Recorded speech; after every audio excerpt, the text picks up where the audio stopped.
नमस्कार. संकष्टी चतुर्थी तर आपण दर महिन्याला साजरी करतो. पण जेव्हा ही चतुर्थी मंगळवारी येते तेव्हा तिला अंगारक संकष्टी चतुर्थी म्हणतात. एका अंगारकचे व्रत वर्षभराच्या 21 संकष्टींच्या बरोबरीचे मानले जाते. मंगळ दोषावर अंगारक संकष्टी चतुर्थी का महत्वाची आहे? पण हे वरदान बाप्पाने कोणाला दिले? आणि या दिवसाला अंगारकी नाव कसे पडले? चला जाणून घेऊया ही रंजक पौराणिक कथा. असे मानले जाते की महान ऋषी भारद्वाज यांचे पुत्र म्हणजे अंगारक. अंगारक दिसायला अत्यंत तेजस्वी आणि लाल रंगाचे होते. लहानपणापासूनच त्यांच्या मनात गणपती बाप्पाबद्दल अपार भक्ती होती. जेव्हा ते तरुण झाले तेव्हा त्यांना आपल्या जीवनाचे सार्थक करायचे होते. त्यांनी ठरवले की जोपर्यंत प्रत्यक्ष विघ्नहर्ता समोर येत नाही तोपर्यंत मी थांबणार नाही. अंगारक आपल्या वडिलांचा आशीर्वाद घेऊन दक्षिण दिशेला असलेल्या नर्मदा नदीच्या तीरावर गेले. तिथे त्यांनी एक जागा निवडली आणि गणपतीच्या मंत्राचा जप सुरू केला. ही तपश्चर्या साधीसुधी नव्हती. ते अनेक वर्ष फक्त फळे खाऊन राहिले. त्यानंतर काही वर्ष फक्त पाणी पिऊन तप केले. शेवटच्या टप्प्यात तर त्यांनी अन्नाचा त्याग केला आणि केवळ वायू म्हणजे हवा भक्षण करून ते ध्यानाला बसले. त्यांच्या शरीराभोवती वारुळे तयार झाली. ऊन, पाऊस, वारा सोसूनही त्यांचे ध्यान ढळले नाही. अंगारकाच्या हजारो वर्षांच्या तपश्चर्येने स्वर्गातील देवही अचंबित झाले.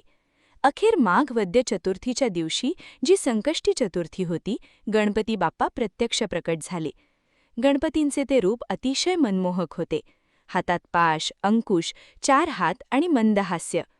बाप्पांनी आपल्या सोंडेने अंगारकाला स्पर्श केला आणि त्याला शुद्धीवर आणले.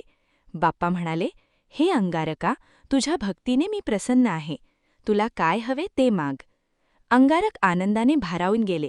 त्यांनी बाप्पाच्या चरणी लोळण घातली आणि म्हणाले, हे प्रभू, मला तुमची अशी भक्ती द्या की माझे नाव तुमच्याशी कायमचे जोडले जावे. आज तुम्ही मला दर्शन दिले, हा दिवस जगभरात पवित्र मानला जावा. हे अंगारका, तू पृथ्वीचा पुत्र आहेस आणि तू मंगळ ग्रहाचा स्वामी होशील. तुझे नाव मंगळ असेही प्रसिद्ध होईल.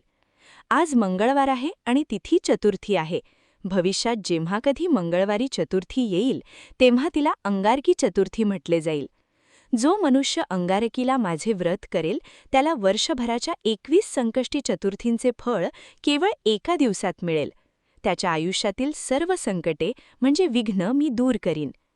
या भेटीनंतर अंगारकाने तिथे एक सुंदर मंदिर बांधले, ज्याला मंगलमूर्ती म्हटले जाते.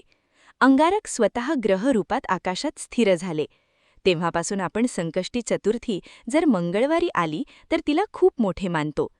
या कथेवरून आपण काय शिकतो? 1. चिकाटी. अंगारकाप्रमाणे जर आपण आपल्या ध्येयावर ठाम राहिलो तर देवही प्रसन्न होतो. 2. श्रद्धा. संकटाच्या वेळी बाप्पाचे नाव घेतल्यास तो नक्कीच धावून येतो. 3. विघ्ननाशक. अंगारकीला बाप्पाची पूजा केल्याने कामातील अडथळे दूर होतात, कारण बाप्पाने स्वतः तसे वरदान दिले आहे. अंगारकीला काय करावे? थोडक्यात. सकाळी स्नान करून बाप्पाला लाल फुले आणि 21 दुर्वा अर्पण करा. दिवसभर उपवास करा आणि शक्य असल्यास गणपती अथर्व शीर्ष वाचा. रात्री चंद्र निघाल्यावर चंद्राला पाणी म्हणजे अर्घ्य देऊन आणि बाप्पाची आरती करून उपवास सोडा. तर ही होती अंगारकी चतुर्थीची महिमा. ही माहिती तुम्हाला कशी वाटली? कॉमेंट्समध्ये गणपती बाप्पा मोरया लिहायला विसरू नका. आणि अशाच माहितीपूर्ण व्हिडिओसाठी आपल्या चॅनलला फॉलो किंवा सबस्क्राईब नक्की करा. धन्यवाद.